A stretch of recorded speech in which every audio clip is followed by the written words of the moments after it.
Good afternoon friends, welcome to revision section. तो आज हम बात करेंगे नेशनल इनकम के बारे में, उससे रिलेटेड एग्रीगेट्स के बारे में और साथ ही साथ एक मेथड, वैल्यू मेथड और प्रोडक्ट मेथड के बारे में। ठीक है, हमारा जो ये वीडियो रहने वाला है वो जनरली न्यूमेरिकल ओरिएंटेड रहने वाला है, क्योंकि न्यूमेरिकल पोर्शन जो होते हैं वो नेशनल इनकम में ईजी भी होते हैं और साथ साथ स्कोरिंग भी होते हैं।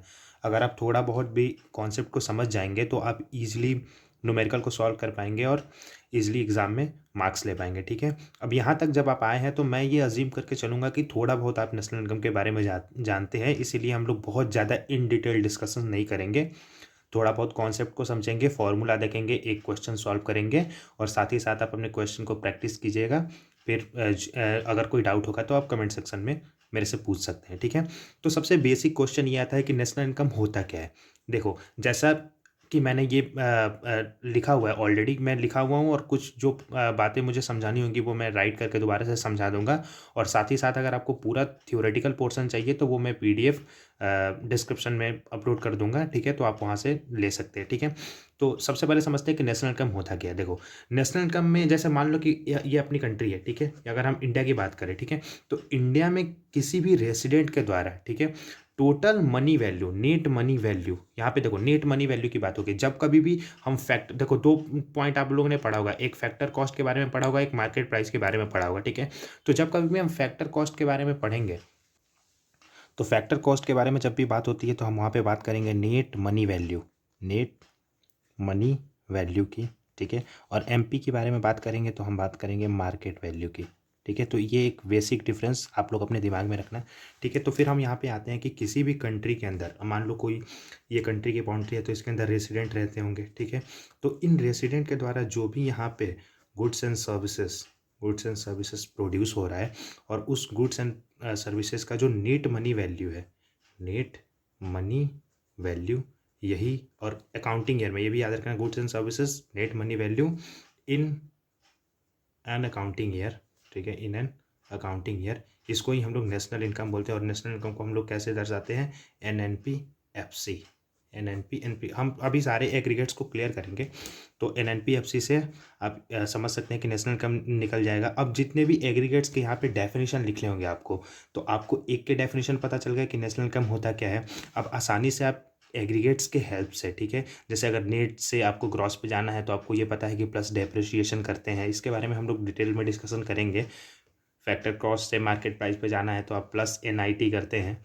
तो आप एक डेफिनेशन के हेल्प से NNP-FC का डेफिनेशन लिख लेंगे और फिर इसमें आप ऐड कर सकते हैं, माइनस कर सकते हैं डेप्रिसिएशन, प्लस कर सकते हैं NFIA, माइनस करते हैं NFIA, ताकि आप दूसरे के डेफिनेशन लिख पाएँ। ठीक है, अब हम एग्रीगेट्स को जब समझते हैं, ठीक है, तो हमारे दिमाग में कुछ पॉइंट जो है वो क्लियर होना चाहिए। जैसे हमको ये पता है कि ग्रॉस और नेट, ठीक है, क्योंकि GDP, NNP या फिर NDP, तो ग्रॉस और नेट दो चीज़ें होती है, डोमेस्टिक और नेशनल, यहाँ पे दो चीज़ें होती है, प्रोडक्ट, फैक्टर कॉस्ट और मार्केट प्राइस।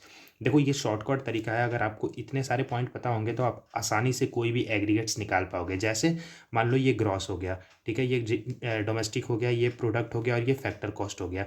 तो इन सारे को जैसे आप लेते हो तो आपको पता चलता है gross, domestic, product at factor cost, एक एग्रीगेट आप आसानी से निकाल लिए। वैसे ही gross, domestic, product, market price, तो दूसरा एग्रीगेट भी आप आसानी से निकाल लेंगे, GDP, MP।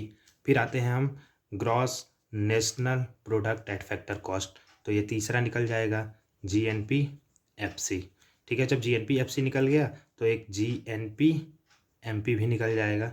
ठीक है, फिर वैसे नेट्स के साथ हम करेंगे net domestic product eight factor cost, तो ये क्या हो जाएगा हमारा, NDP-FC। और फिर एक हो जाएगा NDP-MP। फिर वैसे सातवां हो जाएगा अपना NNP-FC और आठवां हो जाएगा NNP-MP। तो यही 8 सेग्रीगेट्स होते हैं। तो जब भी आपके दिमाग में ये सारे पॉइंट्स क्लियर होंगे कि ये ग्रॉस और नेट, डोमेस्टिक, नेशनल, प्रोडक्ट तो प्रोडक्ट ही रहता है क्योंकि ये चेंज नहीं होता है, और साथ में फैक्टर कॉस्ट और मार्केट प्राइस, तो जब ये सारी चीज़ें क्लियर होंगी तो आप आसानी से सारे एग्रीगेट्स भी निकाल पाओगे। ठीक है, अब हम समझते हैं कि जैसे मान लो कि यहाँ पे ग्रॉस है, ठीक है, ये ग्रॉस है और ये नेट है। हमारा जो वीडियो रहेगा वो जनरली, क्योंकि ऑलरेडी हम लोगों ने डिस्कस कर लिया है कि न्यूमेरिकल पॉइंट ऑफ व्यू से रहेगा, तो हम ज़्यादा ही इन डिटेल डिस्कशन तो करेंगे नहीं। तो हम जो वही चीज़ समझते हैं जो चीज़ें हमारे न्यूमेरिकल को सॉल्व करने के लिए फ़ायदेमंद है, ठीक है, और आप आसानी से क्वेश्चन को सॉल्व कर पाएंगे। तो जब कभी भी आपको ग्रॉस से नेट की तरफ जाना होगा, ठीक है, तो देखो ग्रॉस एक बड़ा शब्द है, ठीक है, ग्रॉस में सारी चीज़ें जोड़ी हुई होती है, और नेट जहाँ पे भी आपको दिख जाए तो इसका मतलब समझ लेना कि वहाँ पे माइनस करना है, ठीक है, नेट करना है, बराबर करना है किसी चीज़ को। तो जब भी हम ग्रॉस से नेट की तरफ जा रहे होते हैं, जब भी हम ग्रॉस से नेट की तरफ जा रहे होते हैं तो हम वहाँ पे करेंगे माइनस डेप्रेशिएशन, ठीक है। अगर हमें नेट से ग्रॉस की तरफ आना है तो क्योंकि ये नेट जो है ऑलरेडी माइनस है और इसको हमें बढ़ाना है, तो हम यहाँ पे क्या ऐड करेंगे, प्लस डेप्रेशिएशन, ठीक है। ठीक वैसे ही अगर हम बात करते हैं डोमेस्टिक, ठीक है, डोमेस्टिक और एक है नेशनल, ठीक है। अब यहाँ पे ये समझो, डोमेस्टिक जो जनरली होता है वो छोटे के लिए यूज किया जाता है। अगर आप क्रिकेट देखते होंगे तो जो क्रिकेट कंट्री के अंदर खेली जाती है तो उसको हम लोग बोलते हैं कि डोमेस्टिक के मैचेस चल रहे हैं, और जो बड़े लेवल पे खेली जाती है उसको हम लोग बोलते हैं इंटरनेशनल या नेशनल चल रहे होते हैं, ठीक है। तो यहाँ से आप ये चीज़ याद रख सकते हैं कि डोमेस्टिक जो होता है वो छोटा होता है और नेशनल जो होता है वो बड़ा होता है। तो जब कभी भी अगर हमें छोटे से बड़े की तरफ जाना है तो हमें कुछ ना कुछ तो बढ़ाना पड़ेगा। तो यहाँ पे हम करते हैं +NFIA। ये होता क्या है इसे हम डिस्कस करेंगे। अभी सिर्फ आप इतना याद रख लीजिए कि डोमेस्टिक से नेशनल की तरफ जाते हैं तो जब छोटे से बड़े की तरफ जाते हैं तो हम NFIA को प्लस करते हैं, ठीक है। वैसे ही अगर हम नेशनल से डोमेस्टिक की तरफ जाएंगे तो अब बड़े से छोटे की तरफ जाना है तो यहाँ पे हम करेंगे -NFIA, ठीक है। उम्मीद करते हैं कि ये दोनों कॉन्सेप्ट आपको क्लियर हो गया होगा। अब लास्ट समझते हैं, एक होता है फैक्टर कॉस्ट और एक होता है मार्केट प्राइस, ठीक है। इसको भी याद करना काफ़ी आसान है। जब हम कॉस्ट की बात करते हैं तो याद रखना हमेशा कॉस्ट जो होता है वो कम होता है और प्राइस जो होता है वो ज़्यादा होता है, ठीक है। तो कॉस्ट कम होता है और प्राइस ज़्यादा होता है। कैसे याद रखोगे, अगर मान लो कि कोई भी सामान का मैन्युफैक्चरिंग हो रहा है तो अगर हम उसके कॉस्ट के हिसाब से बात करेंगे तो कॉस्ट तो उस जो होगा उसके मार्केट प्राइस से कम ही होगा, क्योंकि अगर कोई चीज़ें 2 रुपये की बन रही है तो मार्केट में वो 5 रुपये की बिकेंगी, ठीक है। तो इससे आप याद रखना कि कॉस्ट हमेशा छोटे वाले को बोला जाता है और मार्केट प्राइस यानी प्राइस हमेशा बड़े वाले को बोला जाता है। तो जब हम फैक्टर कॉस्ट से मार्केट प्राइस की तरफ जाएंगे यानी छोटे से बड़े की तरफ जब भी हम जाएंगे तो प्लस करेंगे NIT। ये भी क्या होता है इसको हम बाद में डिस्कस करेंगे, बस आप याद रखिएगा NIT यानी नेट इनडायरेक्ट टैक्स। और फिर मार्केट प्राइस से हम फैक्टर कॉस्ट की तरफ जब आ रहे होते हैं तो यहाँ पे बड़े वाले पॉइंट से हमें छोटे वाले की तरफ आना है, तो यहाँ पे हम कर देंगे -NIT। उम्मीद करते हैं कि ये आपको टर्म समझ, देखो पूरा का पूरा जो गेम है ना वो इन्हीं 3 चीज़ों का है, पहला पॉइंट, दूसरा पॉइंट और तीसरा पॉइंट। अगर आपको ये 3 चीज़ें क्लियर है तो आप नींद में भी नेशनल इनकम के क्वेश्चन को सॉल्व कर लेंगे। इतना इसका कोई फॉर्मूला है, वो इतना बड़ा रॉकेट साइंस नहीं है। तो आप उम्मीद करना कि ये वाला पॉइंट आपका क्लियर हो, ठीक है। आप एक बार वीडियो बैक करके दोबारा से भी देख लेना तो ये चीज़ें आप समझ जाओगे। जैसे मैंने याद करने के लिए ट्रिक दिया है वैसी ट्रिक को रखना, और इसके बाद हम डिस्कस करेंगे NFIA क्या होता है और NIT क्या होता है, क्योंकि डेप्रिसिएशन तो समझ में आ रहा है। डेप्रिसिएशन आप लोगों ने 11th में भी पढ़ा है बहुत डीपली, तो डेप्रिसिएशन के बारे में हम बहुत ज़्यादा डिस्कशन नहीं करेंगे। हम डिस्कशन करेंगे NFIA के और NIT के बारे में, और फिर एक क्वेश्चन सॉल्व करेंगे with the help of value added method. चलिए फिर कंटिन्यू करते हैं NFIA को समझना। अब देखिए NFIA का मतलब क्या होता है, net factor income from abroad minus net factor income to abroad. I am sorry मैंने नेट बोला यहाँ पे। Net factor income from abroad का निकालने का फॉर्मूला होता है factor income from abroad minus factor income to abroad. अब होता क्या, जैसे मान लो कि ये हमारी कंट्री है, ठीक है। अब ये हमारी कंट्री है तो बाहर से तो पैसे कुछ आ रहे होंगे ना। जैसे मान लो बहुत सारे लोग आपके एरिया में किसी दूसरे कंट्री में काम करने के लिए जाते हैं तो उन्होंने कुछ पैसे हमारे कंट्री को भेजे हैं, ठीक है। फिर ये भी तो हो सकता है ना कि दूसरे कंट्री वाले भी इंडिया में काम कर रहे हैं, ठीक है, तो यहाँ के पैसे भी तो बाहर की तरफ जा रहे हैं। तो इन दोनों का एक नेट वैल्यू हम निकालते हैं, ठीक है, कि जितने पैसे इंडिया में आ रहे हैं और जितने पैसे इंडिया से बाहर की तरफ जा रहे हैं, इसी को हम लोग बोलते हैं नेट फैक्टर इनकम, ठीक है। क्योंकि नेट याद रखना, मैंने पहले भी समझाया कि नेट का बात जब भी आता है तो वहाँ पे हम माइनस ही करेंगे किसी भी चीज़ को। तो जितने पैसे हमारे कंट्री में आ रहे हैं और जितने पैसे हमारे कंट्री से बाहर की तरफ जा रहे हैं, इस दोनों को जब हम माइनस कर देंगे तो पता चल जाएगा कि नेट फैक्टर इनकम कितना है, यानी कितना हमारे कंट्री से पैसे बिल्कुल एग्जैक्टली आ रहा है या कितना हमारे कंट्री से पैसे जो है वो जा रहा है। ठीक है, तो ये NFIA का कॉन्सेप्ट है। फिर NIT का कॉन्सेप्ट क्या होता है? इनडायरेक्ट टैक्सेस, जो भी इनडायरेक्ट टैक्स हम पे करते हैं और गवर्नमेंट से जो सब्सिडीज़ हमें मिलती है, अगर हम इस दोनों को माइनस कर देते हैं तो हमें पता चल जाएगा कि हमने नेट इनडायरेक्ट टैक्स कितना पे करा। जैसे फॉर एन एग्जाम्पल मान लो कि किसी ने 500 रुपये इनडायरेक्ट टैक्स पे करा, ठीक है, और बाद में उसको गवर्नमेंट से 200 रुपये की सब्सिडी मिल गई, तो एक्चुअली में पे उसने कितना किया? 300 रुपये ही किया ना। तो इसको ही बोलते हैं हम लोग कि net indirect tax, net indirect tax. इससे ज़्यादा इसमें और ज़्यादा हम टाइम नहीं लेंगे क्योंकि इतना ज़्यादा समझने वाली चीज़ें नहीं है, बेसिक सी चीज़ें हैं। ठीक है, अब ये वाला पोर्शन जो है इसको आपको समझना है, और ये अगर आप समझ गए तो ये समझ लेना कि कोई भी क्वेश्चन आप नेशनल इनकम के 100% है कि बना लोगे। ठीक है, अब हम लोगों ने जब डिस्कस किया था तो सबसे पहले डिस्कस किया था NNPFC को, और NNPFC होता क्या है? वही नेशनल इनकम होता है जिसको हम लोग बोलते हैं net national product at factor cost. अब तुम देखो, मैंने बोला कि NNPFC आपने निकाल लिया, ठीक है, अब आपको फाइंड करना है NNPMP। तो ये कैसे निकलेगा? ठीक है, तो यहाँ पे देखो ये NNP और NNP ये तो सेम है, तो इसमें हमें कोई चेंजेस नहीं करने हैं। यहाँ पे फैक्टर कॉस्ट है और यहाँ पे मार्केट प्राइस है। अब याद करो मैंने क्या बताया था कि फैक्टर कॉस्ट और मार्केट प्राइस में कौन सा छोटा होता है? तो फैक्टर कॉस्ट जो है वो छोटा होता है। तो जब हमें फैक्टर कॉस्ट से मार्केट प्राइस की तरफ जाना है तो हम क्या करेंगे? प्लस कर देंगे NIT, नेट इनडायरेक्ट टैक्स को प्लस कर देंगे। तो एक की वैल्यू अगर निकल गई तो आप इजीली इससे दूसरे की वैल्यू भी निकाल सकते हैं। ठीक है, यहाँ तक कोई प्रॉब्लम है आपको? इसके आगे आप खुद भी ट्राई करो, देखो अगर आपसे सॉल्व हो पा रहा है तो हो पा रहा है, नहीं हो पा रहा है तो आप कमेंट सेक्शन में आंसर भी डाल सकते हो और अपनी क्वेरीज भी डाल सकते हो। ठीक है, इसके अलावा दूसरा हम ट्राई करते हैं। देखो NNPFC से हमें कहाँ पे जाना है? GDPMP की तरफ जाना है। तो यहाँ पे देखो ये नेट है और ये ग्रॉस है, तो एक चेंजेस तो यहाँ पे हमें ये देखने के लिए मिल रहा है, तो एक चेंजेस तो हमें ये देखने के लिए मिल रहा है कि ये नेट है और ये ग्रॉस है। तो हमने पहले भी क्या डिस्कस किया था कि नेट से अगर ग्रॉस की तरफ जाना है, क्योंकि नेट तो छोटा होता है और ग्रॉस उससे बड़ा होता है, तो यहाँ पे हम किसको ऐड कर देंगे? प्लस डेप्रिसिएशन को ऐड कर देंगे। अब एक चीज़ और देखना है, यहाँ पे ये नेशनल है और ये डोमेस्टिक है। हमने बोला था कि कौन सा बड़ा होता है? नेशनल बड़ा होता है और डोमेस्टिक जो होता है वो छोटा होता है। तो हमें बड़े से छोटे की तरफ जाना है, तो बड़े से छोटे की तरफ जब भी जाएंगे तो नेशनल से डोमेस्टिक की तरफ जाएंगे, तो यहाँ पे हम क्या कर देंगे? -NFIA। ठीक है, और ये एक चीज़ और लास्ट है PP, तो इसमें कोई चेंजेस नहीं आते हैं, तो प्रोडक्ट ही है। ठीक है, फिर ये फैक्टर कॉस्ट है, ये मार्केट प्राइस है। अब ध्यान रखना कि फैक्टर कॉस्ट छोटा होता है और मार्केट प्राइस बड़ा होता है। कॉस्ट हमेशा कम रहेगा, मार्केट प्राइस हमेशा ज़्यादा रहेगा, तो ज़्यादा वाले को हम बड़ा मानेंगे और कॉस्ट वाले कम वाले को हम छोटे वाले को हम कम मानेंगे। तो यहाँ पे हमें कहाँ जाना है? छोटे से बड़े की तरफ जाना है। तो छोटा से बड़ा करने के लिए हमें प्लस करना पड़ेगा, और प्लस क्या करना पड़ेगा? फैक्टर कॉस्ट से मार्केट प्राइस की तरफ जाना है तो NIT प्लस करना पड़ेगा। बोलो ये कॉन्सेप्ट आपको समझ में आया कि नहीं आ गया? तो इससे एक चीज़ तो पता चलती है कि अगर किसी एक चीज़ का हम वैल्यू निकाल लेंगे तो इससे हम आसानी से क्वेश्चन का कुछ भी डिमांड हो वहाँ पे जा सकते हैं। ठीक है, आइए देखते हैं, एक दो और देखेंगे। ठीक है, बाकी का आप सॉल्व करना, समझना, और फिर हम वैल्यू एडेड मेथड की तरफ चलेंगे। प्रोडक्ट मेथड भी उसको बोला जाता है, उसको समझेंगे, उसका एक क्वेश्चन जो है वो सॉल्व करेंगे। ठीक है, अब एक और समझते हैं, जैसे यहाँ पे देखते हैं, ये देखते हैं। चलो NNPFC से हम GNPFC पे आते हैं।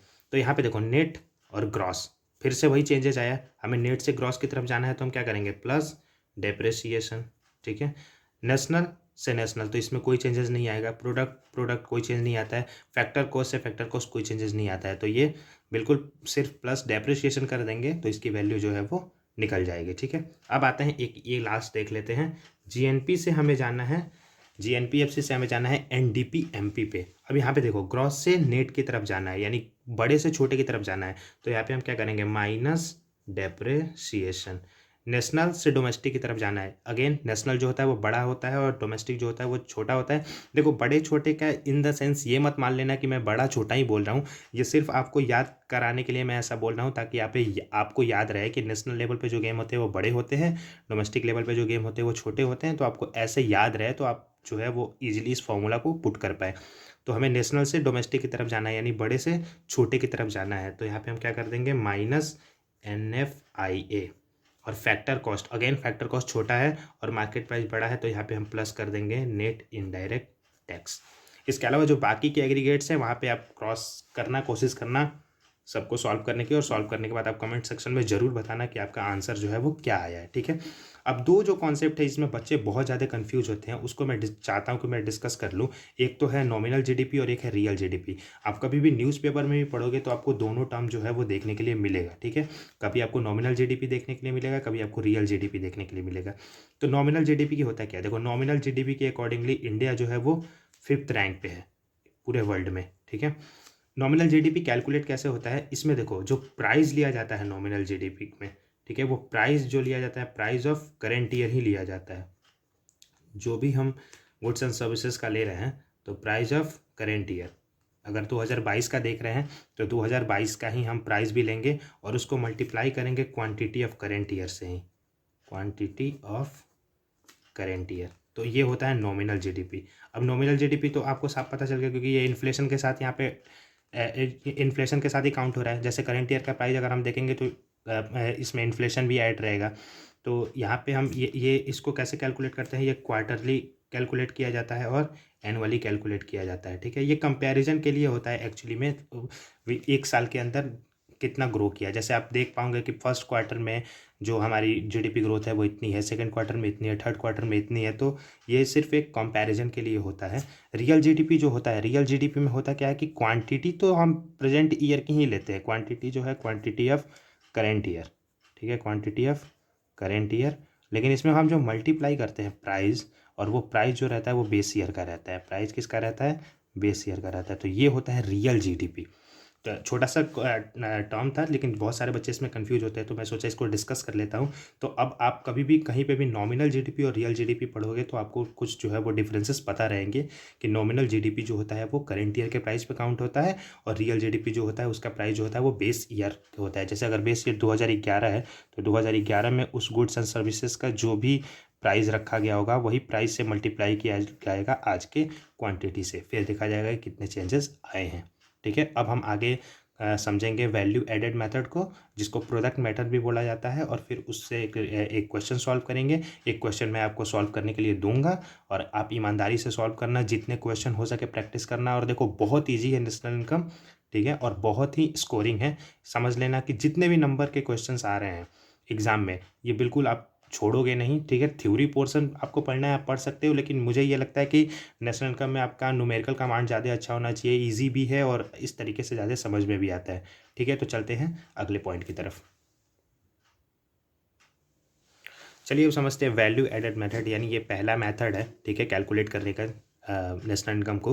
वैल्यू एडेड में क्या होता है, हम किसी भी जितने भी गुड्स एंड सर्विसेज प्रोड्यूस हो रहे हैं, ठीक है, तो उसके वैल्यू को ऐड करते हैं। जैसे हमें पता है कि सेक्टर में हमारे हमारे जो इकोनॉमी में है वो 3 सेक्टर है। कौन कौन सा सेक्टर है, ये बिल्कुल बेसिक सा है। एक तो प्राइमरी सेक्टर है, ठीक है, एक सेकेंडरी सेक्टर है और एक है टर्शियरी सेक्टर। तो इन तीनों सेक्टर का कुछ ना कुछ तो कंट्रीब्यूशन होगा प्रोडक्शन में, ठीक है। तो इन तीनों सेक्टर ने मिला के जितने भी वैल्यू ऐड किया है, उन सारे वैल्यू ऐड को हम जब ऐड करते हैं तो हमें मिलता है GDP-MP। इसको GDP-MP भी बोल सकते हैं, इसको बोल सकते हैं gross value added at market price. ये दोनों टर्म जो है वो यूज कर सकते हैं, ठीक है। तो अब समझ में आ गया कि वैल्यू को ऐड करना है, ठीक है। अब एक एग्जांपल से हम आपको समझा पाएंगे, बहुत ही ईजिली आप समझ जाओगे। जैसे मान लो एक फार्मर है, ठीक है, फार्मर ने वीट का जो है वो क्रॉप ये किया है, तो इसका इंटरमीडिएट कॉस्ट हम मान के चलते हैं 0 है, और वैल्यू ऑफ आउटपुट जो है वो 500 है। अब मिलर जो आता है, जिसका आटा चक्की वाला हम बोलते हैं, ये 500 रुपये में इसको ख़रीद लेगा, ठीक है, 500 रुपये में इसको ख़रीद लेगा, और फिर इसको वो बना देगा कितने का, 1000 का, ठीक है। वीट को जो है उसने ग्राइंड करके आटा बना दिया और 1000 रुपये का। फिर बेकर आएगा, वो 1000 में इसको ख़रीद लेगा, क्योंकि ये जितनी वैल्यू है उतना इसके लिए इसके लिए ये वैल्यू है और इसके लिए ये इसका क्या है, परचेजिंग है, ठीक है। फिर ये 1000 रुपये का, फिर वो ब्रेड बना के इसको कितने में बेच देगा, 1200 रुपये में बेच देगा। तो यहाँ पे आप देख पा रहे हो कि कैसे वैल्यू जो है वो ऐड हो रही है, ठीक है। यहाँ से यहाँ तक का वैल्यू कितना ऐड हुआ, 500 ऐड हुआ, ठीक है। फिर यहाँ से यहाँ तक का वैल्यू कितना ऐड हो गया, 500 ऐड हो गया, और यहाँ से यहाँ तक का वैल्यू कितना ऐड हो गया, 200 ऐड हो गया, ठीक है। तो ये क्या है, वैल्यू का एडिशन, 500 500 1000 और 200 1200 रुपया, ठीक है। अब इसका फॉर्मूला जो है वो यहीं से आता है, वैल्यू ऑफ आउटपुट, कितनी वैल्यू आप निकाल रहे हो, और minus intermediate cost. Intermediate cost हम क्यों लगा रहे हैं, क्योंकि अगर हम इसे भी काउंट कर लेंगे तो जो वैल्यू किसी एक के लिए वैल्यू होगा और दूसरे के लिए परचेज होगा, इसको हम डबल काउंट कर लेंगे। इसलिए हम इंटरमीडिएट कॉस्ट को क्या करते हैं, माइनस कर देते हैं, क्योंकि वो डबल काउंट जो है वो ना हो। ठीक है, अब इंटरमीडिएट कॉस्ट क्या हो सकता है, जैसे मान लो कि परचेजिंग, अगर हम परचेजिंग, या तो मान लो कि ये परचेज हम कंट्री के अंदर कर लेंगे पूरा का पूरा, ठीक है, परचेज, और कुछ जो है वो सामान हम बाहर से भी मंगा सकते हैं। तो डोमेस्टिक परचेज प्लस इम्पोर्ट, ये बात ध्यान रखना कि ये टर्म जरूर हो क्वेश्चन में, तभी आप इंपोर्ट को ऐड करना है। डोमेस्टिक परचेज जब तक नहीं लिखा होगा आप इंपोर्ट को ऐड नहीं करोगे। अगर केवल वहाँ पे परचेज लिखा हुआ है तो हम ये मान के चलते हैं कि इंपोर्ट भी उसमें ऐड है। तो अगर हम इंटरमीडिएट कॉस्ट निकालेंगे तो डोमेस्टिक परचेज प्लस इंपोर्ट, या फिर सिर्फ परचेज लिखा होगा तो परचेज। वैल्यू ऑफ आउटपुट की बात करेंगे तो वैल्यू ऑफ आउटपुट ऑफकोर्स जिसको आप सेल कर रहे हो, और plus change in stock. Change in stock यानी जो क्लोजिंग स्टॉक था आपका और माइनस ओपनिंग स्टॉक था, वो चेंज इन स्टॉक हो गया। ठीक है, सेल्स में अगेन वही चीज़ करेंगे, डोमेस्टिक सेल्स। ठीक है, हो सकता है कंट्री के अंदर आपने बहुत सारी सेल्स करी, कुछ सेल्स अपने कंट्री के बाहर करी जिसको हम एक्सपोर्ट बोलते हैं। तो ये दोनों को अगर हम ऐड कर देंगे तो क्या निकल जाएगा, सेल्स निकल जाएगा। ठीक है, यहाँ तक आपको अगर कॉन्सेप्ट में कुछ भी देखो थोड़ा सा भी डाउट हो रहा है तो आप क्वेश्चन ज़रूर पूछना, जिससे आपके कॉन्सेप्ट जो है वो क्लियर हो। थोड़ा सा सेंसिटिव टॉपिक है, थोड़ा सा किसी किसी को बोरिंग भी लगता है, हालांकि उतना बोरिंग है नहीं ये। तो ये सारी चीज़ें आप समझो।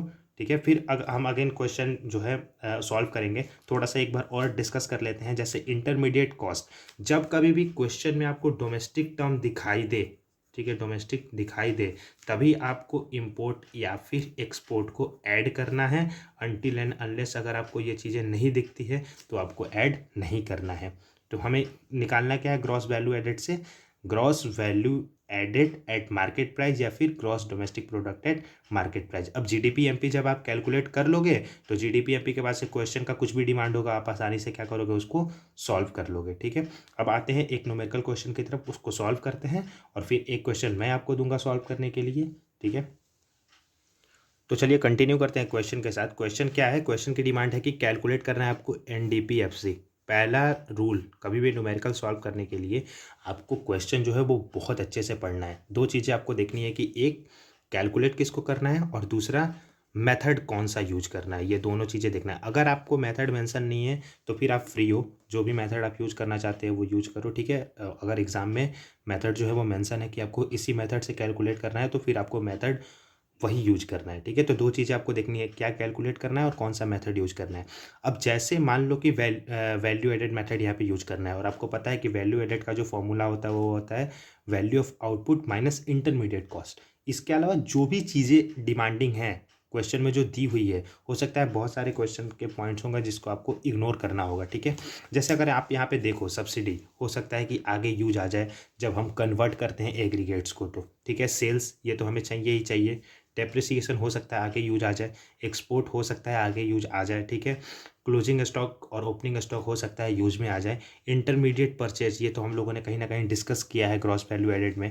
Purchase of machinery for own use, अब यहाँ पे पर्सनल यूज की जो चीज़ें हैं उसका इस मेथड में तो कोई यूज है नहीं। ठीक है, अब फिर इंपोर्ट ऑफ रॉ मटेरियल्स, ठीक है, ये भी इसको हम देखेंगे। तो हमने ये डिस्कस करा था कि जब भी हम इंपोर्ट और एक्सपोर्ट इन दोनों टर्म को देखेंगे तो इन दोनों टर्म को हम तभी यूज करेंगे जब हमें क्वेश्चन में डोमेस्टिक सेल्स या फिर डोमेस्टिक परचेज दिखाई दे। अब अगर आप क्वेश्चन के सारे पॉइंट्स को देखेंगे तो इसमें कहीं पे भी आपको डोमेस्टिक टर्म जो है वो यूज़ नहीं है। तो डोमेस्टिक टर्म अगर यूज़ नहीं है तो हम ये मान के चलेंगे कि एक्सपोर्ट और इम्पोर्ट दोनों उसमें इंक्लूड है। तो वैल्यू ऑफ आउटपुट, ठीक है, अगर हम वैल्यू ऑफ इसको सॉल्व करते हैं तो वैल्यू ऑफ आउटपुट में हम सिर्फ सेल्स को लेंगे। किसको लेंगे, सेल्स को लेंगे, क्योंकि यहाँ पे डोमेस्टिक सेल्स जो है वो मेंशन नहीं है। तो हम लोगों ने पढ़ा कि सेल्स, ठीक है, और इसमें प्लस करते हैं हम चेंज इन स्टॉक। प्लस क्या करते हैं, चेंज इन स्टॉक, और माइनस कर देंगे इंटरमीडिएटरी कॉस्ट को।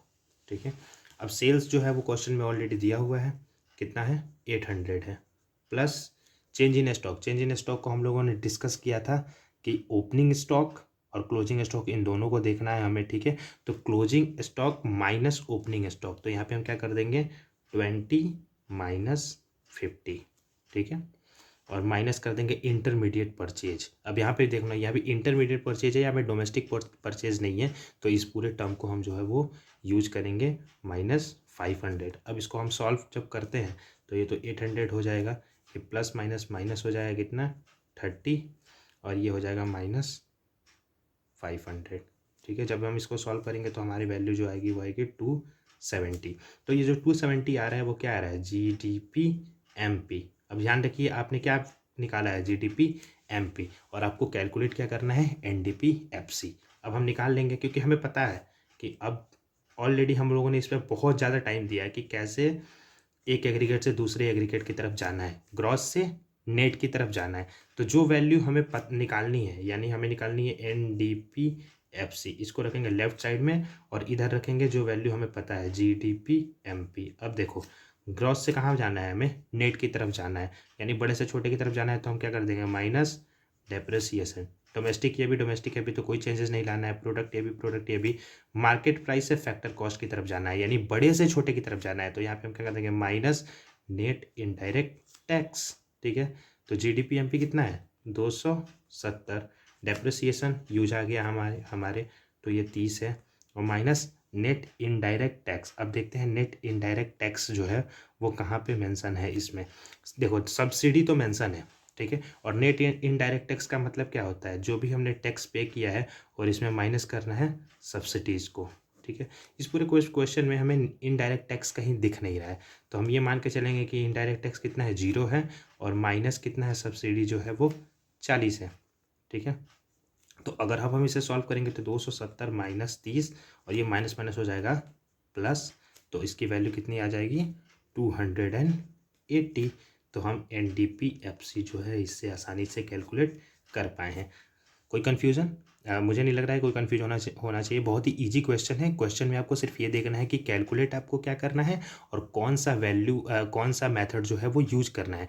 फिर उस मेथड के हिसाब से आपको पिक करना है कि कौन कौन से जो क्वेश्चन के पॉइंट्स है वो आपके काम आएंगे, जो नहीं आएंगे उसे इग्नोर करना है। बहुत सारी चीज़ें आपको कंफ्यूज करने के लिए दी होती है, तो आप जब आपका कॉन्सेप्ट क्लियर रहेगा तो आपको पता रहेगा कि कौन सा जो है वो आपकी डिमांड को पूरा कर रहा है और कौन सा पॉइंट आपकी डिमांड को पूरा नहीं कर रहा है, तो उसे आप फुल्ली इग्नोर करेंगे। ठीक है, और फिर आपने GDP-MP निकाल लिया। GDP-MP से उसके बाद से तो काफ़ी ज़्यादा प्रैक्टिस है आपको किसी भी एक एग्रीगेट से दूसरे एग्रीगेट्स में जाने के लिए। तो जब आपको एक एग्रीगेट्स निकल जाएगा तो इसके बाद से आपसे कितना भी पूछ ले आप आसानी से सॉल्व कर पाओगे। ठीक है, अब मैं आपको क्वेश्चन दे रहा हूँ कि GDP-MP तो चलिए आपको पता है, अब आपको 3-4 एग्रीगेट्स जो है वो ये करना है।